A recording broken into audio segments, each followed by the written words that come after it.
Pile Poule. Dialogue pour le temps présent et pour les temps futurs. Une émission de Marc Wielinski, tous les dimanches de 13h à 14h sur RCJ. Où va notre monde? Comment mieux le comprendre? Que puis-je faire pour l'améliorer? Que m'est-il permis d'espérer? Aujourd'hui, Homo numericus, la civilisation qui vient, avec Daniel Cohen.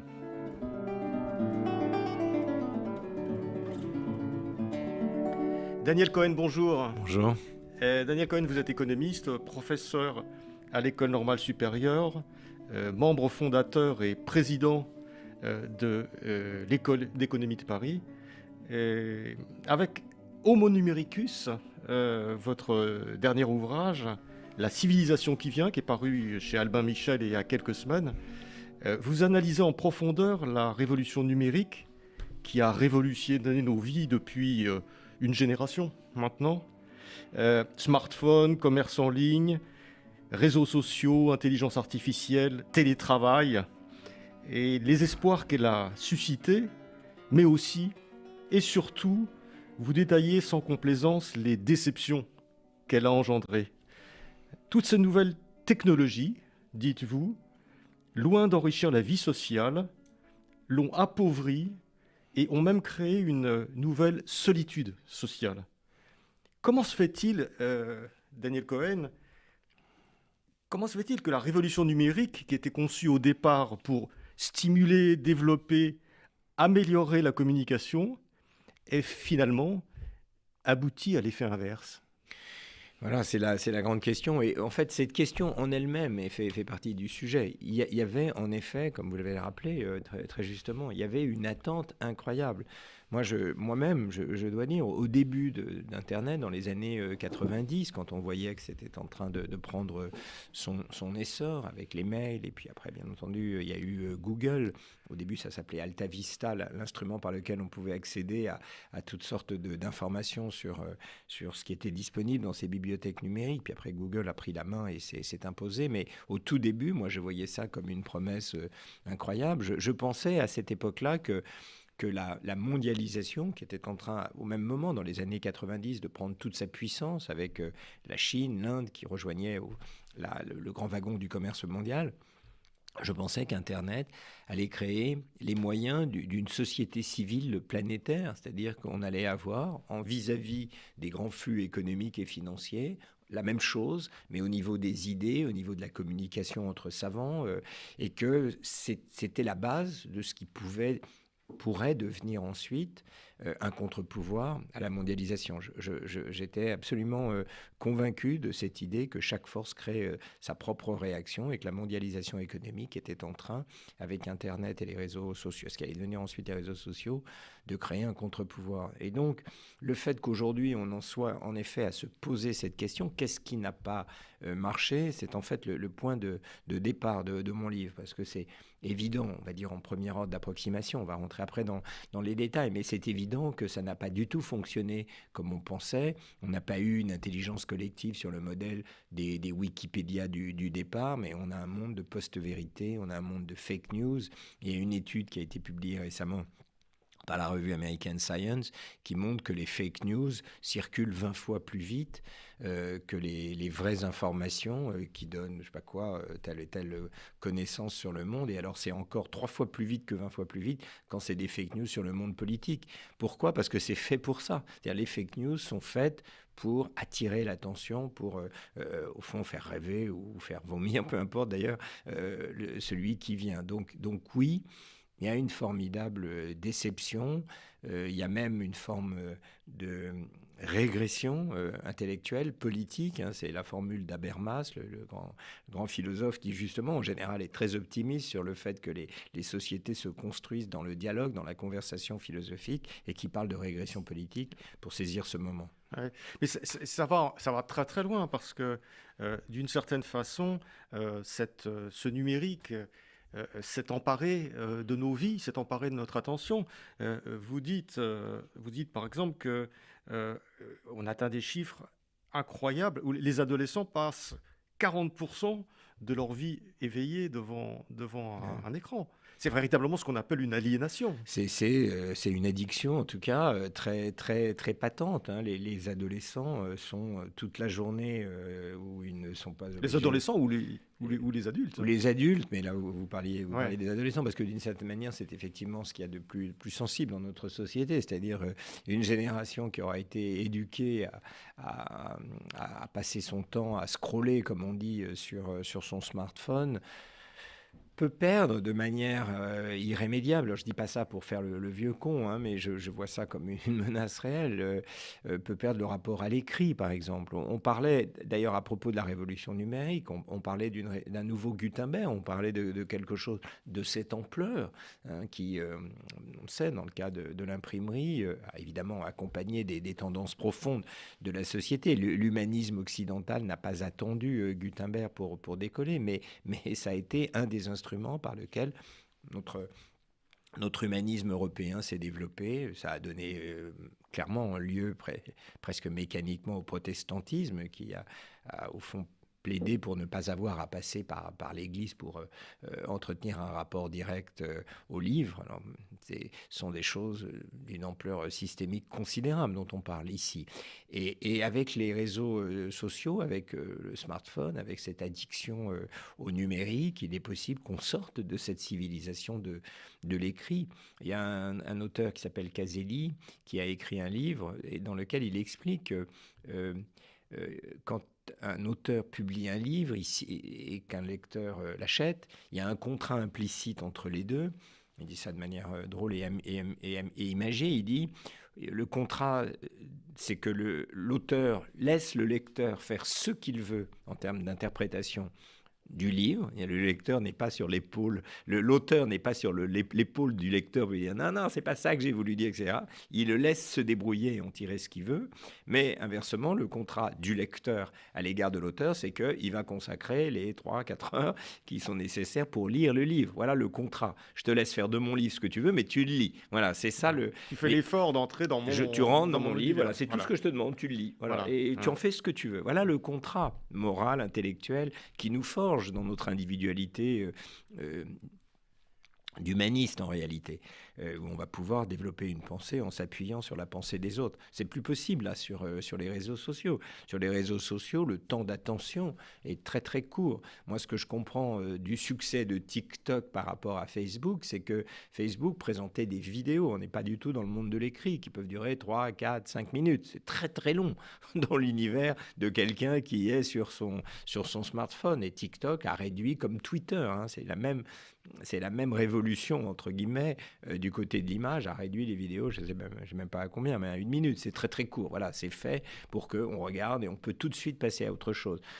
Donc, le temps de concentration, hein, c'est ce que Bruno Patino avait écrit, avait appelé la civilisation du poisson rouge. La semaine dernière. Voilà, sa formule est vraiment formidable. C'est se réduit. Alors, il donne des chiffres qui montrent que le temps d'attention se réduit. Donc, on est dans quelque chose, vous avez raison de parler d'addiction, on est dans quelque chose qui sollicite l'esprit humain d'une manière très différente de celle qu'on a eu l'habitude, en réalité, progressivement d'utiliser. Donc, oui, parce qu'on a l'impression, en vous lisant, Daniel Cohen, donc, je rappelle votre livre qui s'appelle Homo Numericus, la civilisation qui vient, alors qui est un panorama vraiment complet, assez court mais complet de toutes les conséquences du numérique sur la vie sociale, politique et autres. Donc c'est une très beau panorama et assez déroutant d'ailleurs du monde dans lequel nous sommes plongés, mais on a l'impression que ça va encore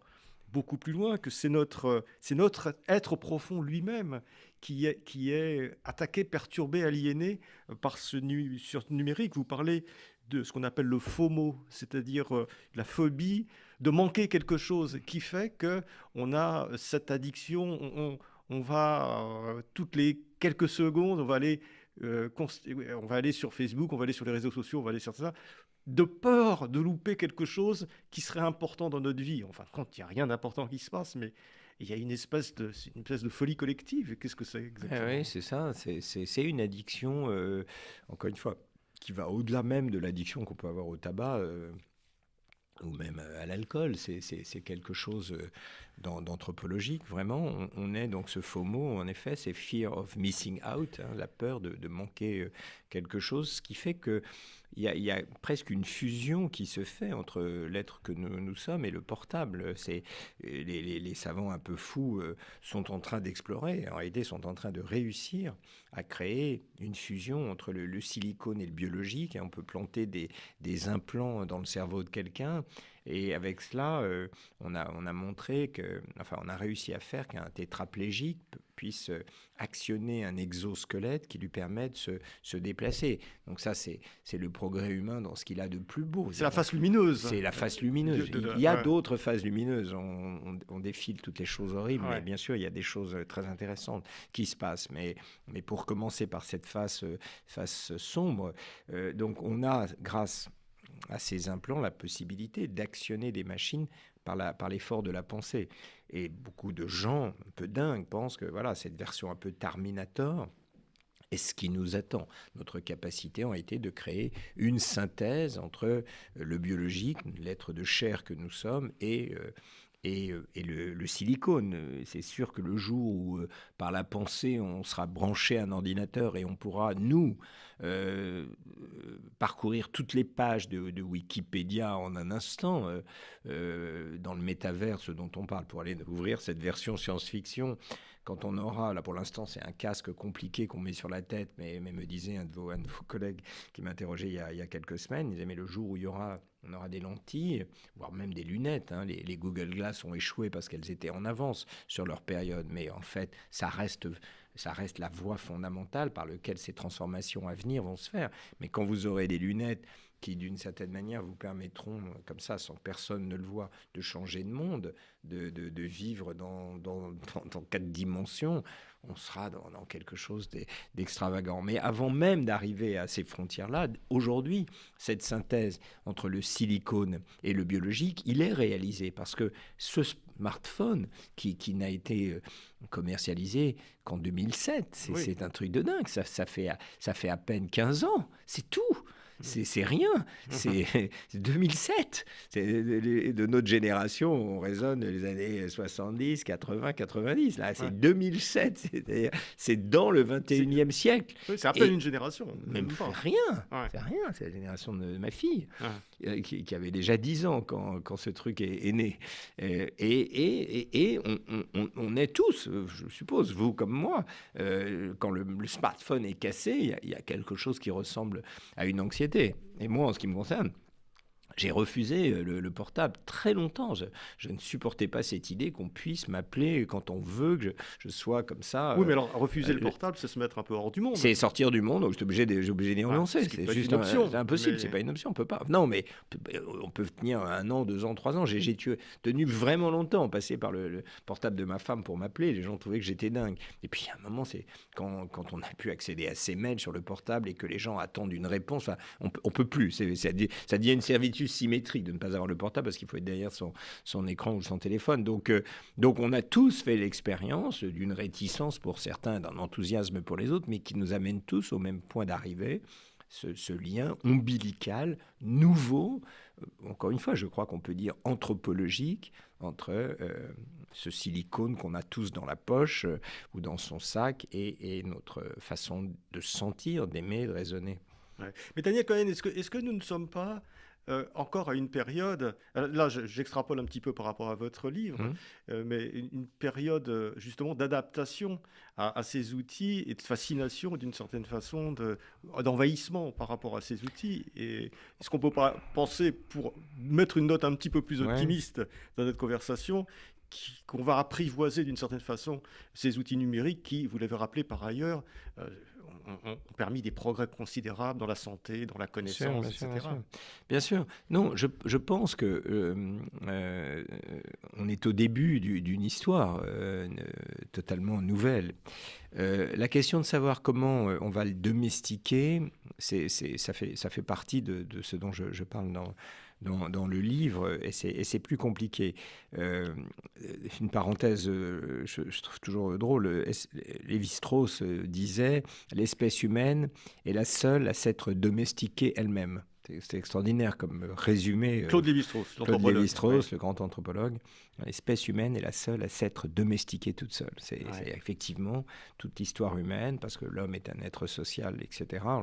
On le sait tous, c'est de créer des codes de conduite au sein d'une vie en société qui organise les choses et qui nous contraint d'une manière ou d'une autre. Et là, pour l'instant, le numérique est en train de nous domestiquer, nous humains. Mais même jusqu'à notre sexualité, bien sûr, qui est complètement bouleversée par ces moyens sociaux. Hein. Vous parlez du just fuck. C'est ça.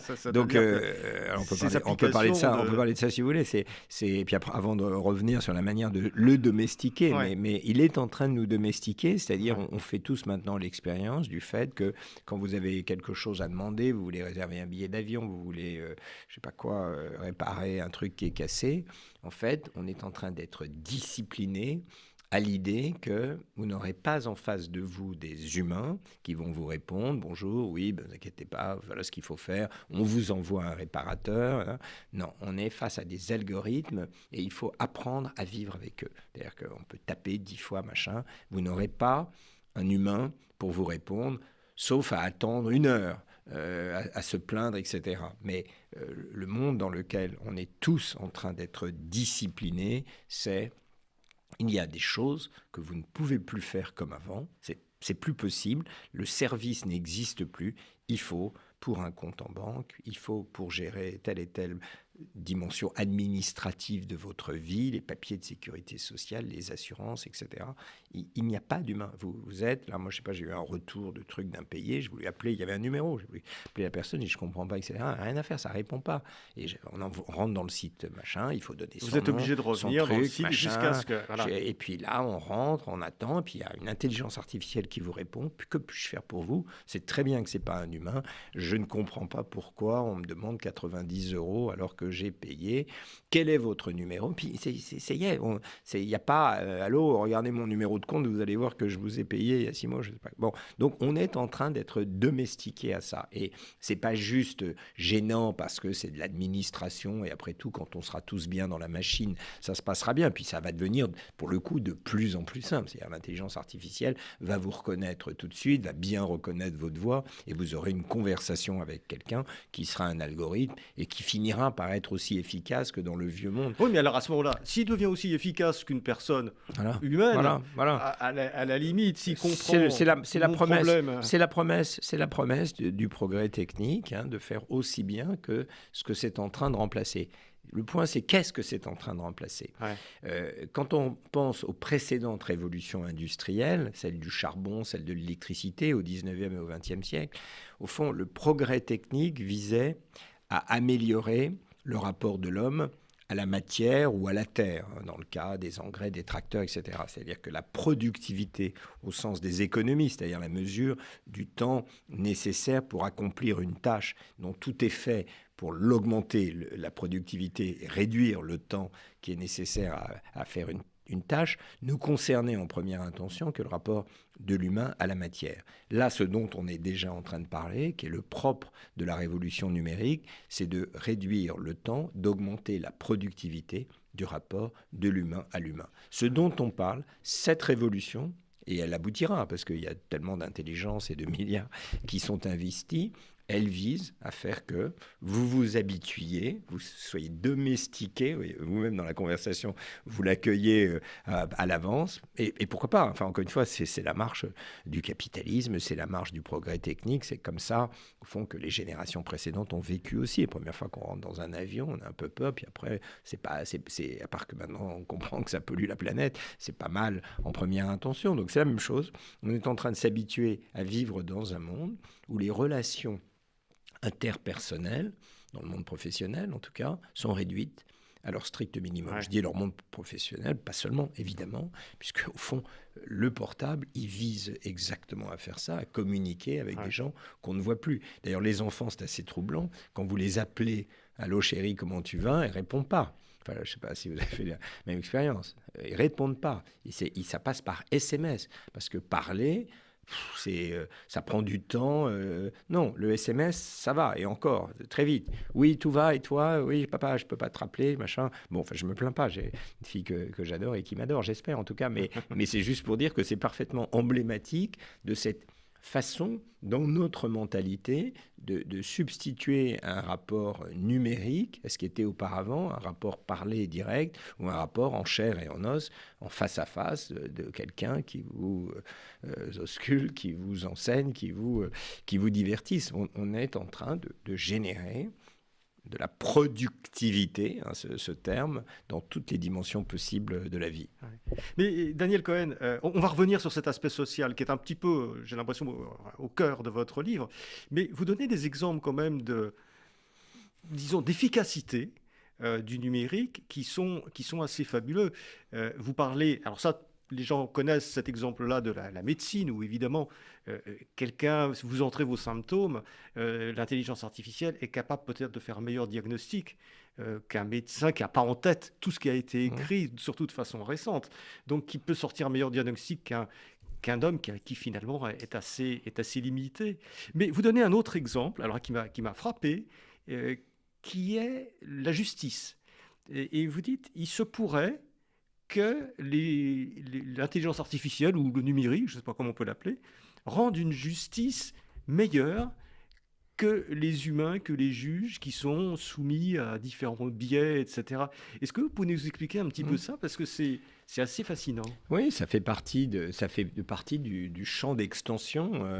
Il y en a beaucoup aussi. On parlait de la sexualité, on y reviendra si vous voulez d'ailleurs tout à l'heure, mais c'est un exemple que je reprends d'un livre qui s'appelle Noise, qui a été écrit par Daniel Kahneman et ses co-auteurs, Sibony et Sustein, et qui donne plein d'exemples, pas a priori au service d'ailleurs de cette démonstration que je fais, mais que je trouve très, très intéressant, dans lequel il montre, avec des expériences qui ont été faites au MIT, notamment par un chercheur qui s'appelle Mulmaten, que en pratique, un algorithme juge mieux qu'un juge, on le sait, c'est-à-dire que on regarde le cas de quelqu'un qui passe devant un juge, l'algorithme évalue les risques de récidive de cette personne, parce qu'il connaît absolument tout de ses déterminations, etc. On compare le jugement que donnerait l'algorithme au jugement réel qu'a donné le juge. Alors évidemment, c'est des travaux avec des milliers et des millions parfois de cas qui sont étudiés, enfin des centaines de milliers de cas. Donc c'est lourd en termes de données, hein. C'est pas juste on prend 3 cas et on en déduit quelque chose. Et on montre que l'algorithme aurait un meilleur taux de réussite, c'est-à-dire pour un nombre de récidives donné, qu'on fixerait comme objectif, je ne veux pas plus de 5% de récidives, il pourrait libérer 2 fois plus de gens. Enfin, les chiffres, je les invente là, mais voilà le genre de choses qu'on pourrait faire. Ou pour un taux d'incarcération donné, ben voilà, tu n'incarcères pas plus que 5% des gens qui passent dans ton tribunal parce que c'est la moyenne du juge, il pourrait réduire de moitié le taux de récidive. Donc on a des manières statistiques de montrer que d'ores et déjà, l'algorithme juge mieux en ce sens-là que le juge. Alors personne n'acceptera jamais d'être jugé par un algorithme. Pourquoi pourquoi? Parce que c'est pas possible. Ça fait partie de notre destin d'humain de n'exister que y compris dans les peines, de n'exister que dans le regard des autres humains. Nous avons cette particularité de ne pas exister, comme le pensent parfois certains philosophes ou certains économistes, surtout d'ailleurs, seuls dans une bulle à la manière de Robinson Crusoe. Hein, les Robinsonades, c'était la première chose que Marx avait critiquée dans l'économie politique de son époque, et à juste titre. Les économistes sont habités par l'idée que voilà, nous sommes des êtres constitués par nos désirs, qui calculons sans cesse et qui avons à peine besoin des gens. Je vous donne un objet à la place de quelqu'un pour un économiste dont vous étiez proche d'ailleurs du raisonnement il y a 2 secondes, ça irait très bien. Pas dans le monde réel. Nous avons besoin de la parole d'un humain. Vous ne pouvez pas imaginer, je vous assure, vous ne pouvez pas imaginer jamais qu'on acceptera d'aller 5 ans en prison parce qu'un algorithme en a décidé. Ça n'arrivera pas. En revanche, pour vous rejoindre, ça n'arrivera pas. Les gens qui le pensent sont des fous. Mais ce qui va se passer, qui rejoint ce que vous dites, c'est que le juge aura le jugement de l'algorithme sous les yeux, comme le médecin. Comme le médecin. Vous n'allez pas vous faire opérer parce qu'un algorithme l'a dit. Mais le médecin, il aura un œil sur l'algorithme. Il dit, tiens, l'algorithme me dit, je devrais le libérer. Ça ne veut pas dire que le juge, ça ne veut pas dire qu'il va le libérer. Il va dire, mais pourquoi il dit ça ? Alors que moi, j'ai envie de le mettre en prison. Et il va comprendre, parce que l'algorithme, par exemple, on a désactivé un certain nombre de préjugés. On n'aura pas le droit de rentrer la race, par exemple, la religion, le sexe, je ne sais pas. On peut faire une justice algorithmique où on désactive les informations dont on peut considérer qu'elles sont sources de biais et de préjugés. Donc, il va dire... Oui, il me dit que cet homme, il a fait ses études, il a fait ceci, etc. Ce qui manque comme info, par exemple, c'est qu'il est noir. L'algorithme, et peut-être que du coup, moi, je suis habité par ce préjugé. C'est ça qui... Donc, il va y avoir... C'est la voie positive, c'est la voie de lumière que je vois. En réalité, une complémentarité. Dans des cas extrêmes, comme disposer de la vie de quelqu'un quand on le met en prison, ou de la vie de quelqu'un pour le soigner, par exemple. Il y aura toujours, je pense. Mais il y a tous les cas intermédiaires où il n'y aura pas besoin de ça. Donc, exemple, une entreprise veut recruter quelqu'un. Et c'est déjà le cas en réalité maintenant, où une université a des places à la disposition. Il y a deux choix possibles. C'est d'auditionner une vingtaine de personnes et d'en recruter un, parce qu'on ne peut pas en recruter plus de 20, donc à la hache, comme ça, on a des critères un peu approximatifs pour recruter 20 personnes et les écouter. Autre formule et algorithmique, la terre entière peut candidater. Mais qui vous voulez ? un Brésilien, un Tanzanien, il n'y a aucun problème. À supposer qu'il n'y a pas d'obstacle de la langue. Et si c'est pour des francophones, vas-y, un Sénégalais, un Algérien, ce que tu veux. Et le nombre d'applications peut se chiffrer en millions. Et l'algorithme va sans aucun problème, y compris d'ailleurs en visionnant les vidéos du candidat, de la candidate, en voyant donc sa complexion, parce qu'il y aura des reconnaissances faciales qui permettront de saisir. Il en sélectionnera autant que vous voulez. Vous en voulez 20 ? Je vais vous donner 20 personnes à auditionner sur les 2 millions qui vont candidater. Ça, c'est une étape 1. Qui est contre ça ? Dans les universités, ça se passe déjà comme ça. Avec Parcoursup en France, vous pouvez candidater à un tas de facs et après une espèce de sélection, de classement qui est faite par les facs. Mais donc, chaque fac reçoit 50 000 candidats. Aucune université ne peut mobiliser son personnel enseignant pour examiner 50 000 dossiers. Ça n'existe pas. Donc, en réalité, la vie algorithmique a commencé, c'est les algorithmes qui sélectionnent. Alors, dans le cadre des facs, je pense qu'ils sélectionnent du premier au dernier. Mais bon, on peut toujours se garder dans les masters des choses un peu plus spécialisées. Voilà, il faut espérer un examen. Mais c'est déjà fait. Alors ensuite, l'étape d'après, pour aller dans la science-fiction, mais qui est elle aussi en train de fonctionner déjà, c'est qu'il n'y aura pas... Vous ne postulerez pas. Dans mon exemple, vous postulez. Vous postulez, et puis d'où vous voulez, il y a une offre d'emploi à l'école normale supérieure, boum, allez-y, on prend tout le monde. Mais l'étape d'après, c'est que vous ne postulerez pas. L'étape d'après, c'est que, en fait, on viendra vous chercher. Ouais, c'est ça. Vous serez sollicité. Ouais. Donc, en fait, il y aura un marché du travail qui, à terme, vous rendra relativement passif. Vous mettrez une vidéo de vous avec un CV, vous expliquerez, voilà, je sais faire ci, cela, voilà mes compétences. Bonjour, je parle. Il y aura peut-être des figures obligées, vous lirez une poésie, je ne sais pas. Et on viendra vous chercher. Et la vie sera réglée de manière très efficace par des algorithmes qui viendront vous proposer des jobs. Ça, ce que vous nous décrivez là, c'est pas quelque chose d'effrayant. Si ça vous effraie pas, c'est bien. Non, mais ça me fait plaisir de trouver un client. Mais on peut imaginer que quelqu'un vienne me chercher d'un univers professionnel. Mais si on vient pas vous chercher, qu'est-ce qui se passe ? D'accord. Oui, mais bien sûr. Si on vient vous si on vient pas me chercher, ça veut dire que ça fabrique des exclus. C'est ça que vous voulez dire. Comment vous réagissez ? Évidemment, si on vient vous faire plein d'offres, il y a une offre au MIT, il y a une offre chez Google, c'est le rêve. Mais si on vient pas vous chercher, parce qu'il y a une faille dans votre CV, je sais pas laquelle, pendant 6 mois, pendant 1 an, vous avez disparu des radars. Là, on ne peut rien cacher. Et on peut rien cacher. Donc, en 6 mois, vous avez été au Tibet. Bon, encore, le Tibet, ça peut être valorisé, etc. Mais il y a un truc qui ne va pas.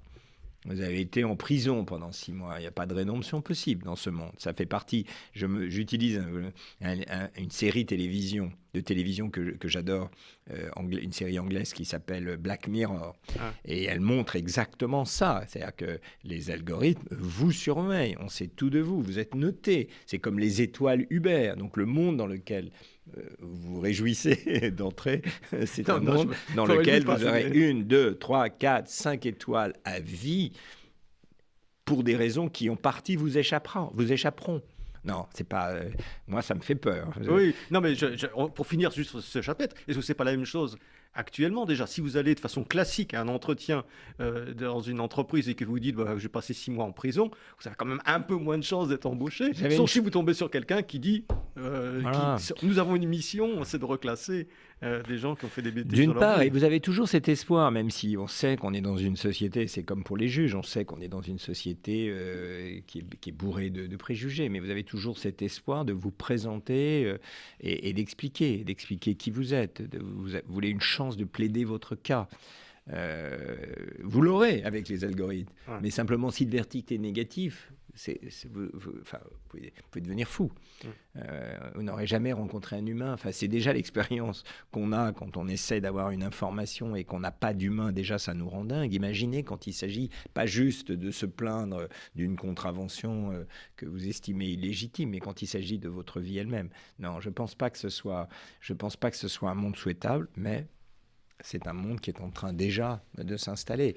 Et le risque que je vois en réalité, c'est si on fait le lien, là on est au bout de la dystopie dans ce que je vais dire maintenant, mais si vous faites le lien avec ce qu'on disait au début, à savoir une forme de crétinisation de la vie intellectuelle par l'usage intensif des réseaux sociaux et du portable, il y a un risque de quelque chose qui ressemblerait à une intelligence artificielle une intelligence algorithmique qui serait dépositaire de l'intelligence, de la sagesse humaine, parce qu'elle saurait juger, anticiper, prévoir, calculer, trouver la bonne personne pour le bon job, sur fond d'un abêtissement général de l'individu lui-même, puisqu'on n'a rien d'autre à faire que de se présenter au monde en laissant les algorithmes décider. Donc il y a quelque chose qui pourrait ressembler au fond, ce que disait déjà un sociologue qui s'appelle Daniel Bell, qui parlait du capitalisme industriel, en disant qu'il est traversé par une contradiction fondamentale, qui est que dans l'ordre de la production, on attend des ouvriers, on attend des travailleurs qui soient disciplinés, qui obéissent, mais dans l'ordre de la consommation, dès qu'ils quittent l'usine, on attend qu'ils entrent dans un monde de débauche, d'excès, de fais ce que tu veux, éclate-toi mon chéri, etc. Donc cette contradiction principale, dit-il, est la grande fragilité du capitalisme. Il sollicite deux êtres en nous, le travailleur discipliné et le consommateur dingue, qui ne compte pas, qui ne recule devant aucun excès. Et c'est cette contradiction, je crois, qu'on retrouve dans le schéma qu'on est en train de décrire, mais poussé à l'extrême, qui est une intelligence globale et des individus abétis. Voilà. Sauf quand ils sont eux-mêmes derrière leurs ordinateurs pour travailler, mais à ce moment-là, le protocole, comme dans le travail à la chaîne, les guide sur toutes les étapes qu'ils doivent faire. C'est très, très préoccupant. Voilà, on a été au bout de l'horreur, là, maintenant. Ouais. Mais voilà les images dystopiques qui surgissent. Je ne raconte pas des choses aberrantes en disant ça. Je dis juste, si on pousse un peu le bouchon, un peu plus loin que ce qui existe déjà, comme dans cette série Black Mirror, qui est juste légèrement décalée par rapport à notre réalité, on peut voir un monde véritablement effrayant. Dans justement les dystopies, enfin, quand on réfléchissait avant que les auteurs de science-fiction comme Orwell, etc., parlaient du monde futur, il y avait une espèce d'état totalitaire qui formatait les individus et auquel il fallait se conformer. Là, il ne s'agit plus d'un État totalitaire. Les États n'ont pas la capacité de fliquer les individus. C'est autre chose. Vous parliez d'une intelligence générale. Qu'est-ce que c'est finalement, selon vous, Daniel Cohen? Qu'est-ce qui est en train de nous formater, de nous aliéner, de nous discipliner, comme vous dites? Non, mais c'est la logique simple, habituelle, qui prévaut en économie. C'est pas au service d'un projet totalitaire au sens politique de quelqu'un tout en haut, Big Brother, qui veut garder la main sur les humains à la Staline ou la Hitler, pas du tout, qui est donc à lui-même un projet pour lui-même et qu'il impose à la société. C'est la recherche absolue d'efficience. On veut être Efficience efficient. commerciale, Efficience économique, économique. réduire le temps nécessaire à recruter quelqu'un, améliorer l'appariement des gens. On n'a pas encore parlé de Tinder, mais on peut le faire, voilà, dans les relations amoureuses dont vous parliez au tout début. Grâce à Tinder, on améliore les capacités de rencontre et la discussion qu'on vient d'avoir dans son ambivalence est tout à fait représentative de ce qui se joue sur Tinder. On peut dire, au fond, c'est bien de pouvoir sortir du cadre étroit de ces relations sociales, de rencontrer des gens venus d'ailleurs. Donc, et tous ceux qui font un usage modéré, aristotélicien en quelque sorte, de Tinder, ils trouvent leur compte. On peut rencontrer des gens imprévus et tomber véritablement amoureux d'eux ou d'elles sans problème. Le risque, c'est quoi? Le risque qu'on voit à l'œuvre dans les usages courants qui en sont faits, c'est que, en fait, l'instrument vous amène à vouloir multiplier les rencontres. Cherchez pas juste l'âme sœur. En fait, vous voulez, grâce à cet instrument, multiplier les rencontres et ça devient du travail à la chaîne. C'est-à-dire que l'instrument vous permet de passer d'une personne à une autre, à une autre, à une autre, à une autre. Et là, en réalité, on est dans une toute autre logique où le qualitatif laisse place au quantitatif et la personne que vous rencontrez n'est plus une personne. C'est un numéro dans une série. Donc, la sociologue israélienne Eva Illouz a écrit un livre qui m'a beaucoup inspiré sur ce passage qui s'appelle La fin de l'amour. Elle a interviewé beaucoup de personnes qui utilisent abondamment, intensément Tinder et la réponse qu'on lui a faite, c'est ça me dispense de m'encombrer du bagage affectif de l'autre. Je sais ce que je viens chercher sur Tinder. Alors, dans le domaine industriel, on parle du juste à temps, aller toujours au bon moment pour produire sa marchandise. Ici, c'est le just fuck qui se substitue, mais avec la même logique, au juste à temps, c'est-à-dire on rencontre quelqu'un, on tire un coup, puis on rentre chez soi, et ça devient tout à fait autre chose que la promesse initiale. Donc, on est toujours... C'est pour ça que c'est difficile de parler du numérique et il faut toujours résister à la tentation, comme je viens de le faire moi-même il y a 5 minutes, d'aller aux extrêmes. Il y a toujours, au fond, la question du départ, un déséquilibre entre l'intention qui est bonne, qui est intéressante, d'ouvrir, d'élargir le champ de la communication et de la rencontre, et ce qui se passe ensuite, qui est d'une toute autre nature, où en réalité, on fait comme le travail à la chaîne, c'est-à-dire qu'on est dans une multiplication, dans une autre logique, une logique du chiffre en réalité.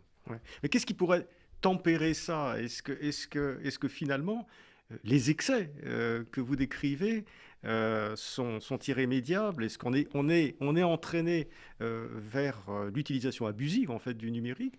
Ou est-ce que quelque chose, à un moment donné, peut équilibrer et rendre la chose un peu plus humaine, quoi? Alors, je pense d'abord qu'il y a une illusion dont il faut se garder, c'est l'idée que une éthique personnelle, ascétique, permettrait d'échapper à ça.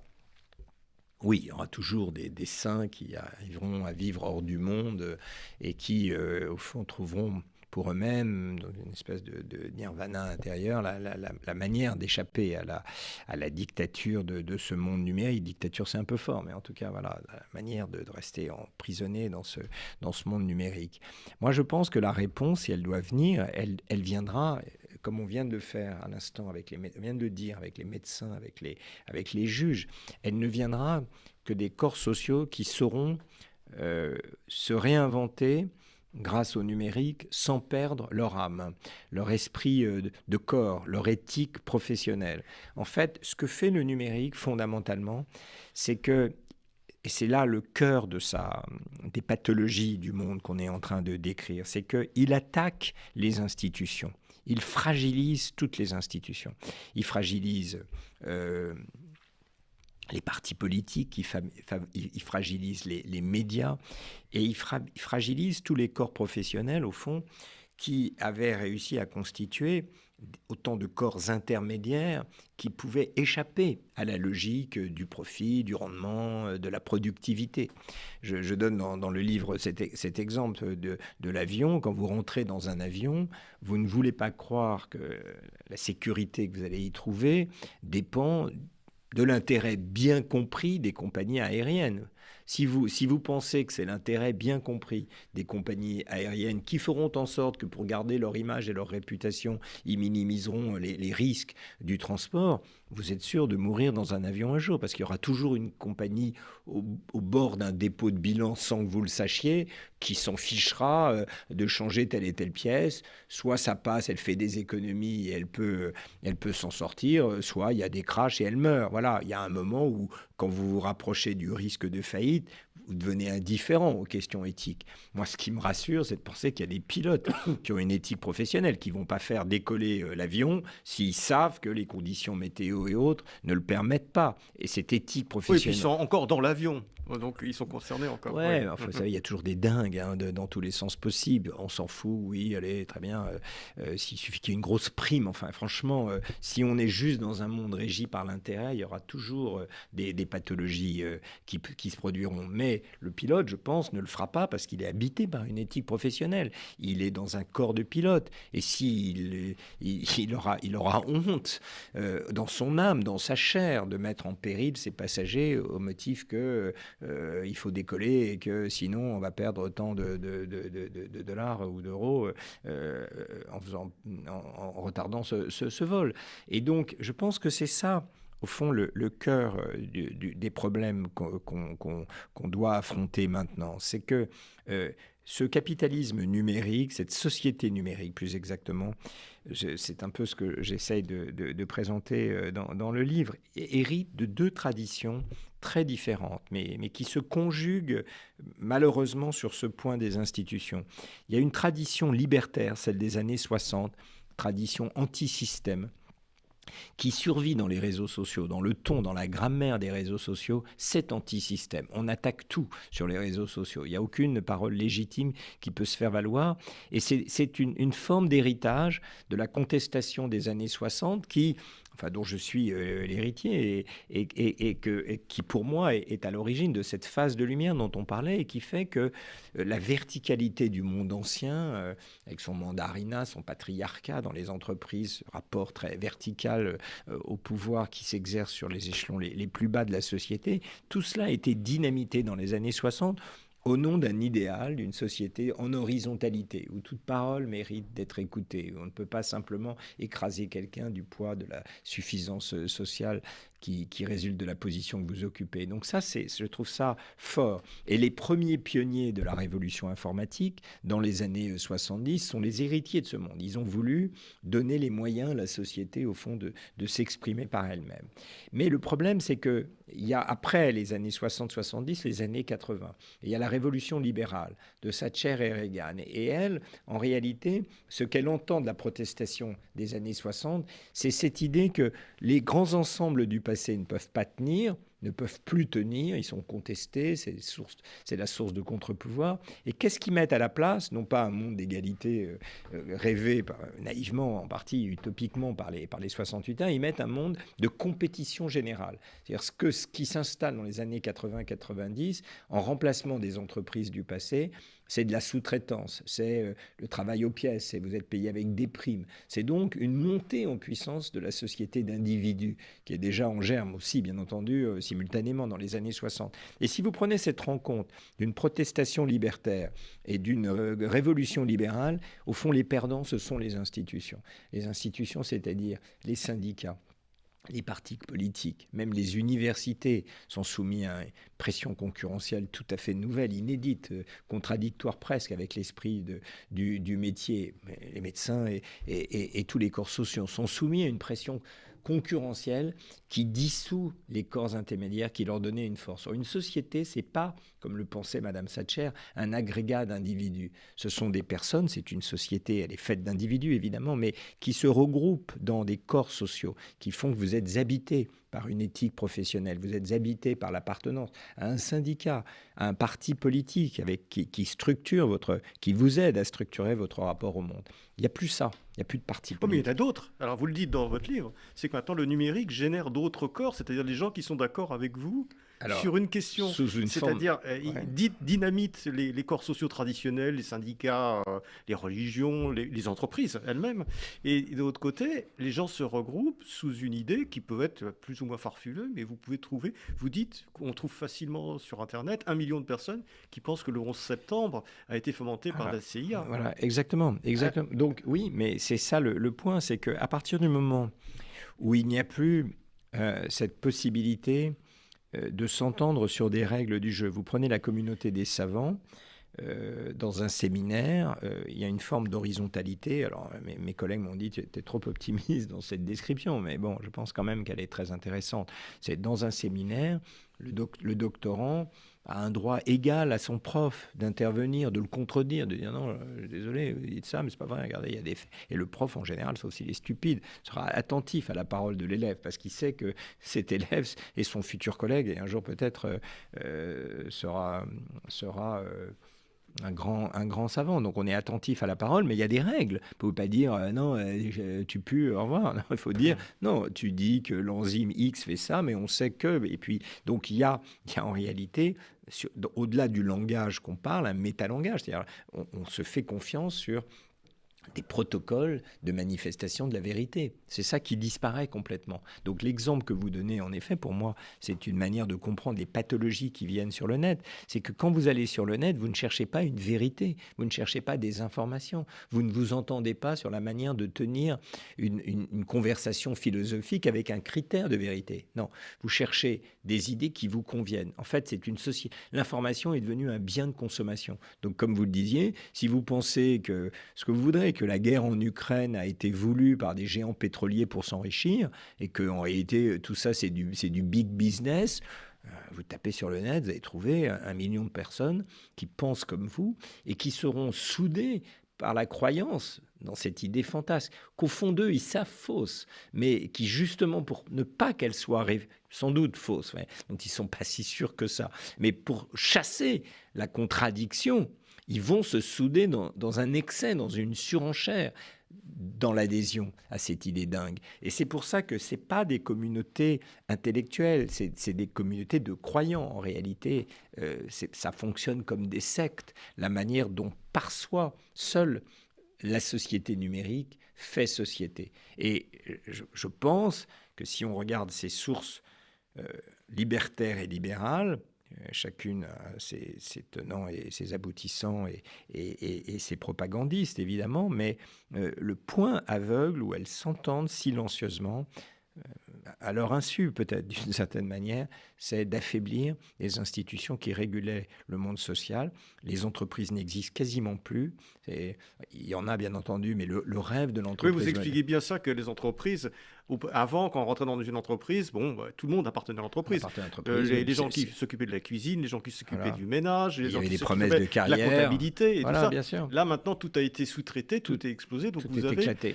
Des petites communautés de gens qui font un peu la même chose, qui se retrouvent entre eux. Alors, vous parlez de l'entre-soi. Exactement. Eux accomplissent la promesse de mai 68 en réalité, c'est-à-dire un monde d'horizontalité. C'est-à-dire que vous rentrez dans n'importe quelle entreprise, maintenant tout le monde se tutoie. Parce qu'en effet, on est sur un plan d'égalité avec des gens qui vous ressemblent. Mais il n'y a plus d'hétérogénéité sociale. Et ceux qui ne sont pas à votre niveau social, ils sont sous-traitants. Donc il n'y a plus, de contact avec eux. Il n'y a plus de verticalité, mais il n'y a plus de contact. Et c'est ouais. pour ça que le mal du monde dans lequel on est aujourd'hui, c'est ce que Durkheim avait caractérisé il y a longtemps comme une des causes principales à ses yeux du suicide, c'est l'anomie sociale, c'est-à-dire le fait qu'on est à la fois dans une forme de solitude sociale à l'égard d'autrui et en même temps anomie, on ne comprend plus les lois. En fait, on n'arrive plus à comprendre sa place dans la société. Je pense que la société numérique, qui est censée résoudre ce problème, en fait, l'aggrave. Est-ce que, Daniel Cohen, vous parlez beaucoup des fake news et vous parlez de l'influence qu'ils peuvent avoir sur notre vie politique. Moi, j'ai une question à vous poser. Est-ce que vous pensez qu'on pourra sauver la démocratie? Et d'ailleurs, faut-il le faire? C'est une question un peu provoque. Non, mais bien sûr. Donc, en fait, ce qu'on disait du fait que la vie à l'heure du numérique est désinstitutionnalisée, c'est-à-dire qu'en fait, elle agrège des individus qui, de manière maladroite, parfois pathologique, se rassemblent autour d'idées dingues, parce que c'est la seule manière, au fond, de faire société qu'on vous propose. La vie politique est la première victime de ça. Et donc, un exemple que je trouve très frappant, c'est la dernière élection présidentielle française, dans laquelle les 4 candidats arrivés en tête, le 4e étant Zemmour, ont tous été soutenus par des partis qu'ils ont créés eux-mêmes, à l'exception de Le Pen, qui a été soutenu par le parti dont elle a hérité de son père. Les partis traditionnels, le PS et les Républicains, ont fait à eux deux moins que le 4e Zemmour. On dit Zemmour a raté son coup. Ouais, mais raté son coup à 7%, je pense que le PS et les LR auraient signé raté comme ça. C'est dingue. Ouais. C'est dingue. Et ça vient d'où? Mais regardez aussi ce qui se passe en Italie avec la victoire de Meloni. On est dans un monde, c'est ce que mon ami et collègue Michel Offerlet appelle une vie politique qui est gouvernée par un chef et Internet. C'est-à-dire qu'avant, il y avait des partis. Il y a des institutions. Ça veut dire quoi, encore une fois? Institutions, ce sont des groupes sociaux qui ont des codes d'existence, des règles, des rites. On entre, c'est compliqué d'y rentrer. Et puis quand on y est, oui, il y a une présomption d'égalité. Et il y a, au fond, dans ces partis, la recherche d'agréger des corps sociaux différents. Vous prenez la gauche, historiquement, ça n'est pas un ensemble, la gauche et la droite, c'est pas des ensembles homogènes, on n'est pas de gauche ou de droite, c'est des alliances, il y a des ouvriers, il y a des instituteurs à gauche, à droite, il y a des paysans, il y a des bourgeois, tout ça fait un ensemble qui fabrique un monde cohérent. Le but étant d'arriver à 51% dans une démocratie. Donc, agréger autour d'un projet commun 51%, c'est très compliqué. Ça veut dire faire des compromis. Bon, ça veut dire faire vivre la démocratie. Et quand vous arrivez à 51, celui qui a perdu, il a 49, il peut se dire qu'il va gagner au coup d'après. Ça vivifie. Maintenant, on n'est pas là-dedans. On est dans un monde où vous vous agrégez autour d'une figure qui surgit.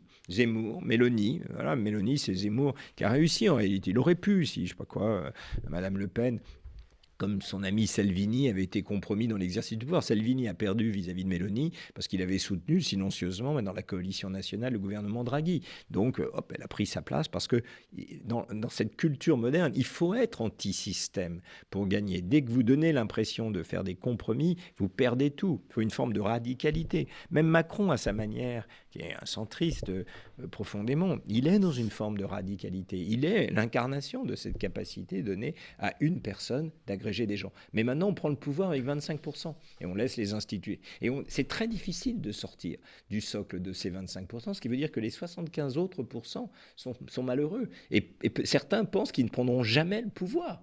Donc ça crée des pathologies dont la disparition des partis, à mon avis, est la principale cause. Daniel Cohen, on arrive au terme de cette discussion et il y a plein de questions que je voulais vous poser, notamment vous parlez beaucoup dans votre livre aussi et de façon extrêmement profonde de la crise écologique que nous vivons et la façon dont nous réagissons par rapport à ça, mais on n'a plus le temps d'en parler, donc... Juste un mot sur la crise écologique, oui. Pour dire qu'on sait depuis longtemps qu'il y a du réchauffement climatique. La première convention cadre des Nations Unies sur le sujet, c'était en 92. Le protocole de Kyoto, c'était en 97. C'est-à-dire, alors qu'on le savait encore depuis avant encore, mais je veux dire que c'est déjà inscrit dans la vie de nos institutions dès les années 90, au moment où Internet décolle. Et Internet n'a pas accéléré la prise de décision. En fait, il a fallu attendre d'être au bord d'être dans la catastrophe avec ce qu'on voit être la trace du réchauffement climatique, les incendies de forêt, les étés caniculaires, les espèces qui disparaissent, pour se dire qu'il serait temps d'agir. Donc je mets ça à charge de la société numérique, d'Internet. Ça n'aide pas à la décision, en vertu de tous les principes qu'on vient de dire. Ça peut dénoncer l'inaction, mais ça ne dit pas ce qu'il faut faire. Et donc... Daniel Cohen, voilà. Merci beaucoup. J'espère que vous aurez l'occasion de revenir à ce micro ou à un autre pour justement nous expliquer tous ces éléments. Enfin, en tout cas, je renvoie les auditeurs et les spectateurs sur YouTube à votre livre Homo numericus, la civilisation qui vient. Voilà. Merci d'être venu aujourd'hui à Pile Poule. Merci beaucoup. Merci à vous. Merci. C'était Pile Poule, une émission de Marc Wielinski, que vous pouvez retrouver en podcast sur le site de Radio RCJ et sur les différentes plateformes, ainsi que sur YouTube. À dimanche prochain, 13h.